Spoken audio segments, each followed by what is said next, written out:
નમસ્કાર દર્શક મિત્રો, આપ જોઈ રહ્યા છો સાંજે સમાચાર .live. હવે જોઈએ અગત્યના સમાચાર. એક તો કતારગામ વિસ્તારની અંદર રેસિડન્ટ વિસ્તારમાં ભંગારના ગોડાઉનો અથવા તો ભંગારની દુકાનો એને તાત્કાલિક બંધ કરવી જોઈએ. એના માટેની મારી રજૂઆત હતી. અધિકારીઓને જાણ હોવા છતાં એ દુકાનો કેમ ચાલુ રાખવામાં આવી? રેસિડન્ટ વિસ્તારમાં તકલીફ પડતી હોય, એની અંદરથી આવનારા લોકો એ પોતાનું આઈડેન્ટિટી ન હોય અને આવીને મહિનો 2 મહિના 15 દિવસ કરીને જતા રહેતા હોય.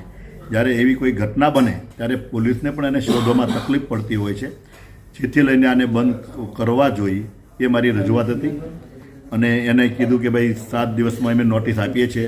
નોટિસ એના માટે ભંગારની દુકાનોને નોટિસ શું આપવાની હોય? એને તાત્કાલિક એને બંધ જ કરવાના હોય, જેથી કરીને તકલીફ ન પડે. આ તકલીફ જ્યારે પડે છે ત્યારે લોકો, સ્થાનિક લોકો હોય એને હાલાકીનો સામનો કરવો પડતો છે. એ મારી એક રજૂઆત હતી.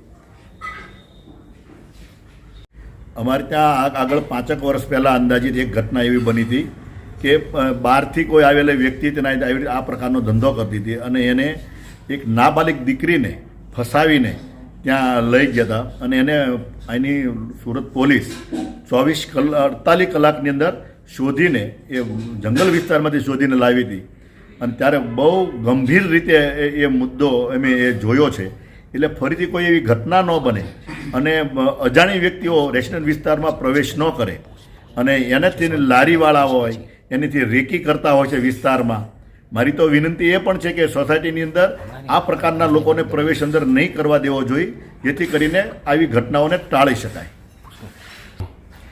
સિક્યુરિટી ગાર્ડ જે કોર્પોરેશન જે કોન્ટ્રાક્ટ આપતી હોય છે, કરોડો રૂપિયાનો વાર્ષિક કોન્ટ્રાક્ટ હોય છે. અને એવા સમયે જ્યારે આના કોર્પોરેશનની માલિકીની મિલકતો હોય છે ત્યાં સિક્યુરિટી ગાર્ડ સમયે નથી જોવા મળતા. હોય તો ફિટનેસ ન હોય, ફિટનેસ તો ન હોય પણ એ કોઈ પણ જગ્યાએ ગમે ત્યાં ખૂણામાં જઈને આરામ ફરમાવતા હોય. આ પ્રકારની ઘટનાઓ મારા ધ્યાન ઉપર આવી અને એને લઈને મેં રજૂઆત કરી કે આની ફિટનેસ તપાસ થવી જોઈએ, એની શારીરિક બરાબર છે કે કેમ, ચાલી શકે છે કે કેમ, એ યોગ્ય જગ્યાએ બેસવો જોઈએ. એની હાજરીમાં પણ કંઈક ને કંઈક ગોટાળા કરતા હોય છે જે કોન્ટ્રાક્ટરો.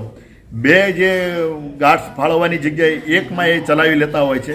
તો એના સ્તંભ પણ લેવા જોઈએ, એના નામ ને મોબાઈલ સાથેનું એનું રજિસ્ટ્રેશન થવું પડે. આ પ્રકારનું થાય તો યોગ્ય રીતે એને સેવા મળી રહે અને કોર્પોરેશનની મિલકતો સચવાય. વાંચનાલય, આંગણવાડી હોય એમાં પણ બેન દીકરીઓ, નાના બાળકોની સલામતી જળવાય. એ માટે થઈને આ કાર્યવાહી કરવી જોઈએ.